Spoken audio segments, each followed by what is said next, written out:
मैं doctor JR. Verma, सहआचार्य समाजशास्त्र, SRP government college Bandikui. आज हम बीए भाग 3 के पेपर सेकंड समाजशास्त्रीय शाखाओं का परिचय के महत्वपूर्ण प्रश्न नगरीय स्थलों में विचलन के कारण पर कुछ विस्तृत चर्चा करेंगे।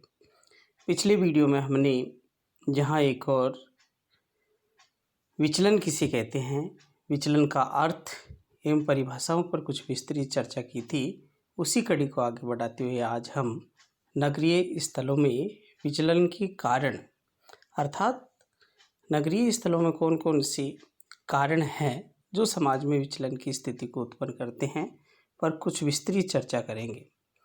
नगरीय स्थलों में विचलन का महत्वपूर्ण कारक एक है अपराध। अपराध मानवीय संबंधों की उस व्यवस्था में बाधा डालता है जिसे समाज अपने अस्तित्व के लिए आवश्यक समझता है। आज नगरीय समाजों में मानदंडों का उल्लंघन हो रहा है। अवैध कब्जे, जाली नोटों की छपाई, नकली एवं मिलावटी वस्तुओं का उत्पादन एवं महिलाओं के प्रति अपराध तेजी से बढ़ रहे हैं। अर्थात हम यहाँ कह सकते हैं कि नगरीय समाजों के अंतर्गत अपराध ही एक ऐसा महत्वपूर्ण कारक है जो समाज में व्यक्ति को विचलन की स्थिति को उत्पन्न करता है। अर्थात जनसंख्या वृद्धि के कारण आए दिन अवैध कब्जे एवं नगरीय समाजों के अंतर्गत जाली नोटों की छपाई, नकली व मिलावटी वस्तुओं का उत्पादन व महिलाओं के प्रति बढ़ते हुए अपराध ऐसे महत्वपूर्ण कारक हैं जो समाज में विचलन की स्थिति को जन्म देते हैं। नगरीय समाजों में विचलन का दूसरा महत्वपूर्ण कारण बाल अपराध। अर्थात आज नगरीय समाजों के अंतर्गत बाल अपराधों की संख्याएं अधिक बढ़ रही हैं। 7 से 16 वर्ष के लड़के एवं 7 से 18 वर्ष की लड़कियों के द्वारा कानून विरोधी कार्य को बाल अपराध माना जाता है। बाल अपराधी को या तो चेतावनी दे दी जाती है या बाल सुधार गृहों के अंतर्गत भेज दिया जाता है। नगरों में माता पिता दोनों के द्वारा बाहर नौकरी करने एवं बच्चों पर ध्यान नहीं देने के कारण सामाजिक नियंत्रण नहीं हो पाता है, जिससे बाल अपराध की समस्याएं नगरों के अंतर्गत बढ़ रही हैं। अर्थात हम यह कह सकते हैं कि नगरों के अंतर्गत सामान्यतः 7 से 16 वर्ष के लड़के एवं 7 से 18 वर्ष की लड़कियों द्वारा कानून विरोधी व्यवहार को ही बाल अपराध की श्रेणी के अंतर्गत माना जा सकता है। बाल अपराधियों को या तो चेतावनी दे दी जाती है कि आप भविष्य के अंतर्गत सुधर जाएं, या बाल सुधार गृहों के अंतर्गत भेजा जाता है, जिसके माध्यम से सामान्यतः उन पर कोई कठोर दंड का नियंत्रण नहीं हो पाता है। माता पिता दोनों के द्वारा सामान्यतः परिवार से बाहर नौकरी करने व शहर से बाहर नौकरी करने के कारण भी सामाजिक नियंत्रण में बाधाएं उत्पन्न होती हैं, जिसके माध्यम से समाज में बाल अपराधी स्थितियों की संख्या बढ़ती जा रही है।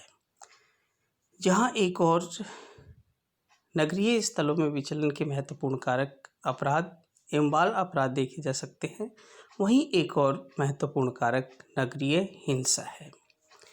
अर्थात नगरों के अंतर्गत सामान्यतः हिंसा की स्थिति अधिक देखी जा सकती है। हिंसा की दशा किसी शारीरिक या आर्थिक क्षति पहुंचाने तक ही सीमित नहीं है, बल्कि किसी का उत्पीड़न करना या भय पैदा करना भी हिंसा एवं विरोध का रूप देखी जा सकती है।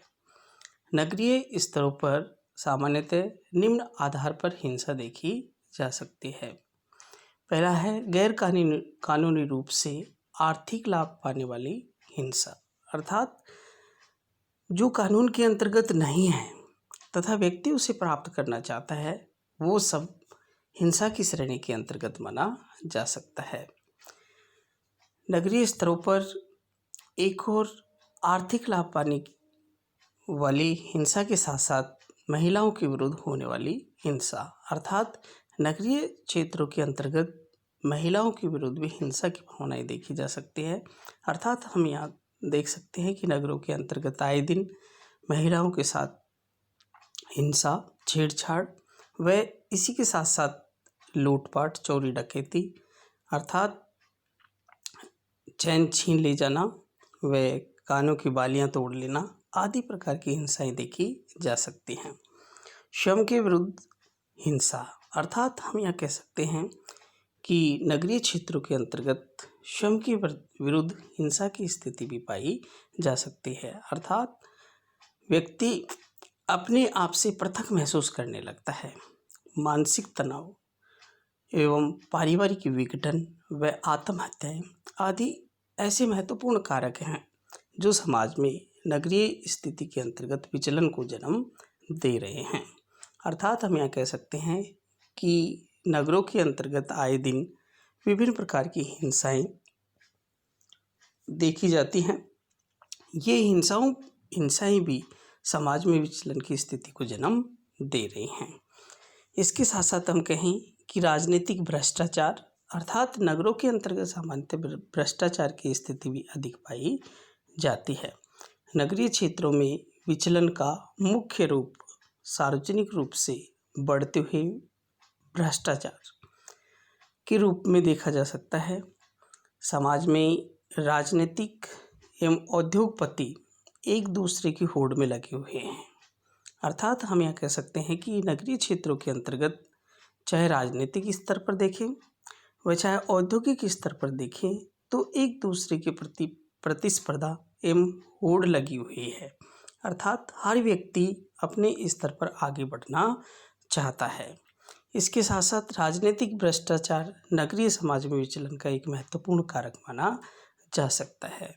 अर्थात व्यक्ति आर्थिक स्थिति के आधार पर व राजनीतिक स्थिति के आधार पर एक दूसरे से बहुत अधिक आगे बढ़ने व प्रतिस्पर्धा की भावना अधिक होने के कारण नगरीय क्षेत्रों के अंतर्गत विचलन की स्थिति देखी जा सकती है।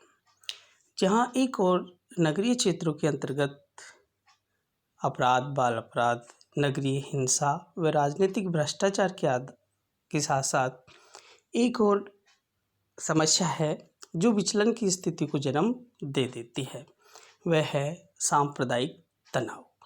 अर्थात हम ये कह सकते हैं कि नगरों के अंतर्गत आए दिन सांप्रदायिक हिंसा या सांप्रदायिक तनाव की स्थिति भी देखी जा सकती है।